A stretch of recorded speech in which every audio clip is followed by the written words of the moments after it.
एक समय की बात है, मनोहर बहुत ही गरीबी हालत से गुजर रहा था। मनोहर के खेत की सारी फसल बारिश से खराब हो गई थी। अब उसके पास कुछ भी नहीं बचा था और घर पे खाने को अनाज का एक दाना भी नहीं था। मनोहर खेत में खड़ा उदास नजरों से अपने खेत को देख रहा था। तभी उसकी नजर एक मौसम्मी के पेड़ पर पड़ती है, जो उसके ही खेत में लगा होता है। उस पर लगी मौसम्मी देखकर मनोहर सोचता है, अरे ये मौसम्मी का पेड़ तो मेरे ही खेत में है, तो ये पेड़ तो मेरा ही हुआ। क्यों ना इस पर लगी मौसम्मी तोड़कर मैं बाजार में बेच दूं, कुछ पैसे ही मिल जाएंगे और मेरे घर का खर्च भी चलता रहेगा।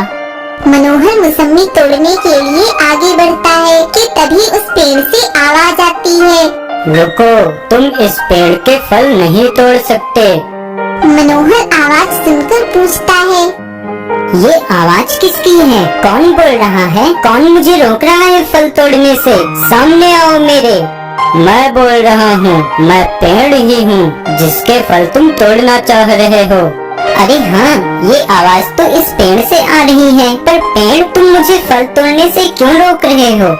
मैं एक जादुई पेड़ हूँ और मेरे ये फल परियों के लिए हैं और इन फलों पे सिर्फ परियों का हक है, क्योंकि ये जादुई फल हैं।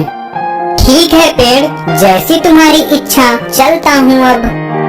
रुको, मैं तुम्हारी ईमानदारी से प्रसन्न हुआ। तुम बहुत भले आदमी लगते हो, ये जानते हुए भी कि मैं तुम्हारी जगह में ही हूँ। फिर भी तुमने मुझ पर अपना हक नहीं जताया और खाली हाथ ही जा रहे हो, इसलिए मैं तुम्हें कुछ उपहार देना चाहता हूँ।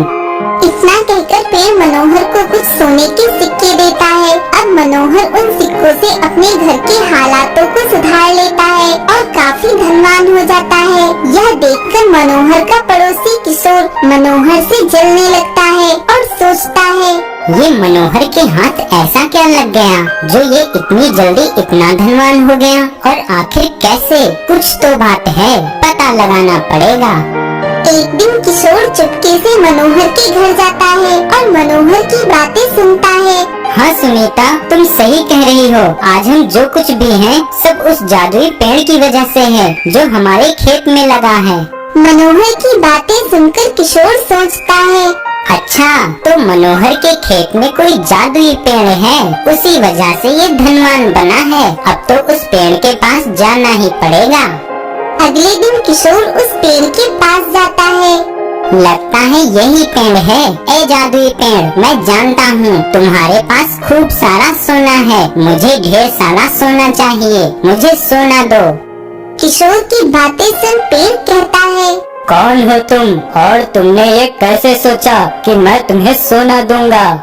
पेड़, तुमने मनोहर को सोना दिया है, आज वो धनवान हो गया है, मुझे भी सोना दो। मैं मनोहर से भी बड़ा धनवान बनना चाहता हूँ। मूर्ख, मैंने मनोहर को सोना दिया था उसके अच्छे व्यवहार, उसकी अच्छी सोच और उसकी दयालुता के कारण, पर तू एक घमंडी, क्रूर और निर्दयी व्यक्ति है। वो चाहे जो भी हो, पर तुम्हें मुझे सोना तो देना ही पड़ेगा, वरना मैं तुम्हें काट डालूंगा। ठीक है, तू इतनी जिद कर रहा है तो मैं तेरी ये सोना पाने की इच्छा पूरी ही कर देता हूँ। इतना कहते ही वह पेड़ किशोर को सोने का बना देता है और किशोर सोने की मूर्ति बनकर ही रह जाता है।